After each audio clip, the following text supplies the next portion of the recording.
Hey, just a quick video starting out with an Upwork series, maybe just at least a couple.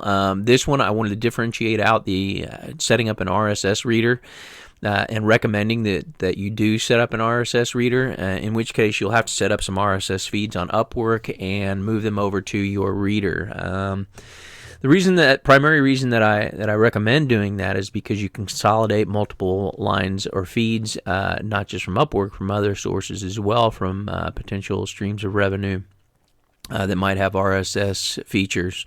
Or if it's just Upwork, you can consolidate all your feeds and make them meaningful and organize them in a way that's meaningful for you. You can place labels, you can have various, all kinds of different options, and that will highly depend on what kind of reader that you get, but on the whole, I think many of them have many of the same features to filter things out, to label things, and to put them in and organize them in a way that's meaningful for you, like categorizing different feeds, so you can bounce around to the ones that you want to see at any given time, or within a given time, the ones that are most recent, and you can filter out that way. Whereas in Upwork, you have their way of doing things, and it's not as versatile. And you'll find out in time what works best for you and how you organize them, and the RSS reader will give you the ability to do that, which in turn, again, is about efficiency. You can turn around and you can filter out and get through and find the projects that you might be interested in working. And also, more importantly, and that will be the next video that I make, how to choose the right clients for you, the people that you, and how to take the information that Upwork provides and filter that in a way that perhaps is meaningful. At least the ways that I've found on a lot of how to filter out these clients and get rid of the ones that aren't going to hire me anyway and that are a waste of my time. Because that is often the case in something, at least in my particular industry, on Upwork. There are a lot of people out there just trying to get a whole bunch of bang for their buck. I get it. But I don't want them wasting my time at all, just like they don't want me wasting their time. So filtering is the key. It happens in the beginning, it happens in the middle, it happens at the end. It's always taking the data that we see, converting it into meaningful data that makes our lives a little bit better. So I'll share more in that video. That one I'm more interested in making than this one, but I did want to differentiate this out so you know that find a tool that helps you become more efficient, like an RSS reader. So let's jump into it. The RSS reader that I use is Tiny RSS. You can look it up with a simple Google search, and you can take a peek at that. A lot of shared hosting. If you are a geek and you have shared hosting or a hosting account, you can probably do a one-click install. If you go to your cPanel and look up, all the stock software options that they have, I think you'll find it there. So it's somewhat ubiquitous from my perspective. This is the vanilla look of the reader, and you can set this up. Mine's a little different. We'll get to that in just a second. But here it is. It's a GitLab repository. You can get it here if you don't do the one click. This is, no matter which one you get, find one that works for you. And how you go about that, just plug in a Google search.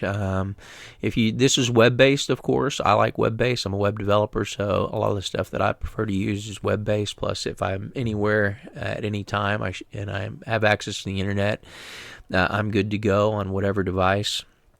Like most people, right? We look for a lot of the web-based stuff, but you might just want to put a desktop application on your computer and use that and customize that one to best suit you.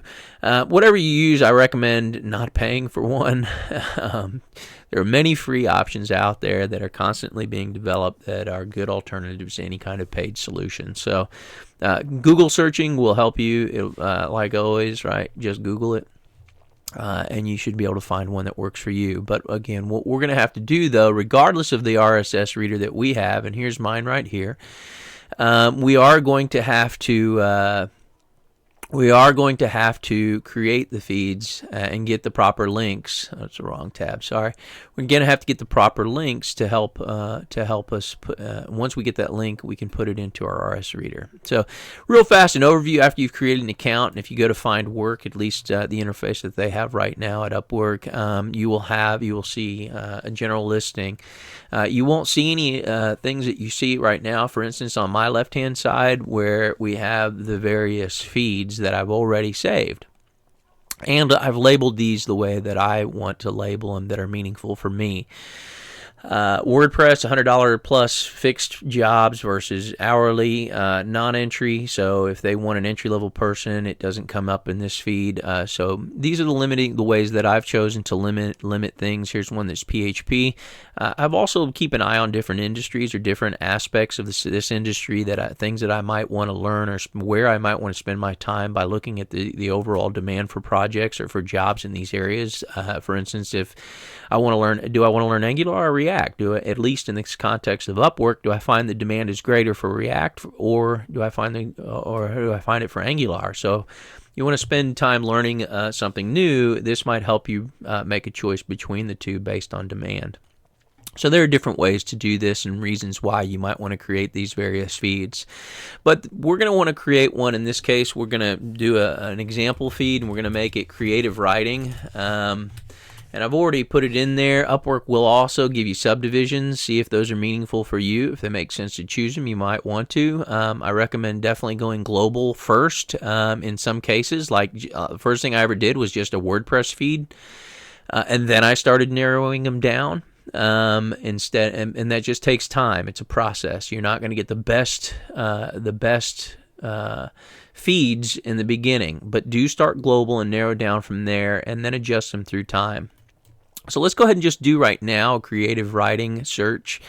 And when that pops up on the left-hand side, we'll see various ways we can narrow our searches or broaden them if we want. Of course, they're going to start broad, which is what I said earlier. They already do that for us, and then we can start limiting them. So we might want creative writing in a particular category, engineering and architecture, et cetera, translation, business, legal, administrative support, and all the various different categories. We can also limit it and say we don't want hourly jobs, we just want fixed. And we can put it like that. And then, so that's how we do it, right? Now we can get into job type, we can get into experience level. For instance, experience level is something that the client's looking for. If they're not looking for entry level. If they want an intermediate, it's defined as intermediate. So we can eliminate all entry-level jobs if we wanted to by simply clicking here. Now, if you're just starting out, of course, you might want to keep those. There are all kinds of ways of justifying and rationalizing through this, and some of them on the surface may seem legitimate, and in time you may find that they don't make as much sense as you initially had thought. Like, for instance, I used to think the number of proposals, it was quite dismal. In my profession, you have, I've seen things that are out for 15 minutes that have over 50 proposals. How can you compete in a marketplace where the client can't even see you? I mean, you've got to jump up and clap your hands and scream at the top of your lungs to get attention in a marketplace like this. Not necessarily true. The number of proposals could be the case that you have 20 to 50, and this person is looking to find an American to employ. Not someone that's overseas. And out of all those, let's say there are 50, you might find there's only one other American who has applied for that project. So in that case, look, that client's going to do their own filtering as well. Even though they do from the beginning, they'll continue to afterward, because in a lot of these will just be robotic type of responses. They may look for someone who shows them that you actually read their their project description. There are many things to do as we filter through, and there are many ways of seeing these things. So when you're looking at this information, in the beginning you may think something's very important, and later you may find out that it's not. And I definitely have experienced that over and over and over, and things shift and morph through time. So this is something that will be dynamic, something that can be changed, and don't hesitate to try new things on this. So You can limit your search. You see the budget's different. You can have, I'm sorry, out of order here, the client history. If they've never been here, you can click no hires. That's someone who's never hired anyone on Upwork. Whatever you find meaningful here. Again, there are different ways of filtering this, and I'll get into that in the next video. Because those things on the surface, there are different ways of interpreting toward different goals, and so leaving them in there at times can be good, and then filtering later. But we've got budget. You can set the budget for fixed projects. You can set location, etc., etc. So give those things some more thought as you want to be conscious of what you're doing and what you're deciding and why you're deciding the things that you're deciding. That would be my advice anyway. And then we're going to save the search and we're going to put it under creative writing. We might want to qualify that a tad because we will have several different ones, right? So this one might be just what? Oh, not hourly, but we want to make this one fixed, for instance, right? This is already saved. Did you want to replace it? This is because this is my third or fourth try at this video, and getting used to the change in software, et cetera, et cetera. So we went ahead and we saved that. Or we replaced it in our case. And then we're going to go defined work, and we're going to go back to where we were before, and we will see our saved search in the left-hand column. And it will be added to your list of searches, or it will be your first one, in which case, congratulations, you have your first search there. And we will, from there, we will want to click on that search. In this case, with creative writing fixed right here at the bottom, we're going to click on that one. And it will take us and it will bring us that search. Cool, man, cool. Next thing we want to do, we want to look over here at this RSS. We want to right-click on it or the equivalent thereof in Mac because they're a little odd, right? They don't always have right-click ability. There's some other thing that you do. They love to do their own thing at times, Mac. Fun.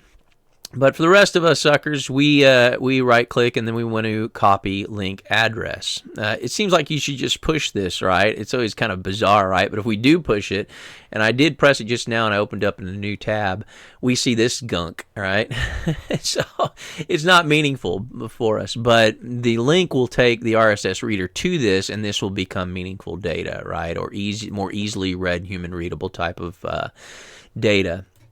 So what we want is we want the link. So we right-click, we copy the link address, and then we go to our RSS reader, and this is where we'll differ. In this case, we're going to go ahead and we're going to add it anyway, in which case, look, you've seen all these creative writings here that have been added. But in this case, for Tiny RSS, we will go ahead and click on the preferences. It will take us to the preferences where we can add our link. Add our feed, which is done by way of adding a link or through adding a link, excuse me. So we subscribe to feed, we add our link, we put it in the category that we want to put it in, Upwork miscellaneous, etc., then we hit subscribe. Once we do that, we're going to exit our preferences and at least again in this interface, and it will pop up in the area where we wanted it to, in which case for us here, we'll just look at some of the ones that I already did in the creative writings here, and we can just click on the creative writing, and then it will. You can set these things up in different ways in most RSS readers that I've seen to hit the server at different times. There's a default one you can set or a global one, and then for each one, you might want to query it every hour, maybe every 2 hours, maybe every 15 minutes.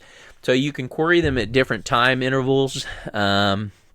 Which there may be reasons for doing that, right? We just don't care about some of these other ones, and we only want to hit them once a day because otherwise they're going to clutter up the area. Doesn't matter, we can clear that anyway. But so here we go. We have some creative writing ones that come up, and only 3 in this particular case. But the other ones have more, and you'll see that they grow. As you can see, there are a bunch of different ones. And I'm just going to actually clear this here.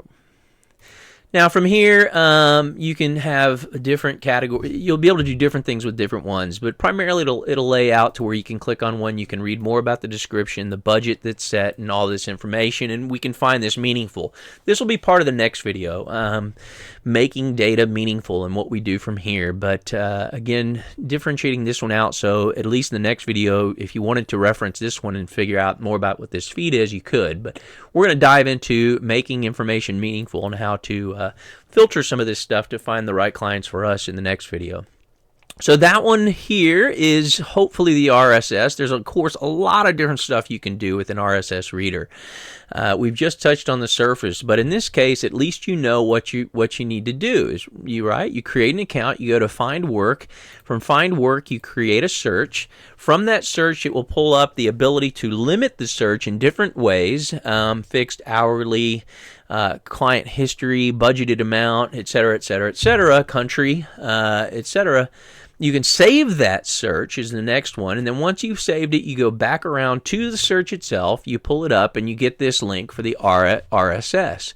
From there, again, it's going to be the RSS reader that you've chosen to test.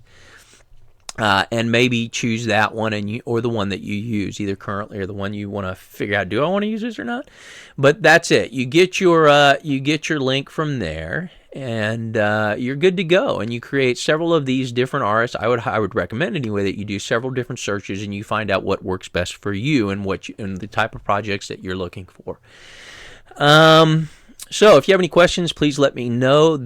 Just throw them in the comments below, and I will try my best to get to them. Otherwise, I hope everyone's doing well, and I will talk with you soon.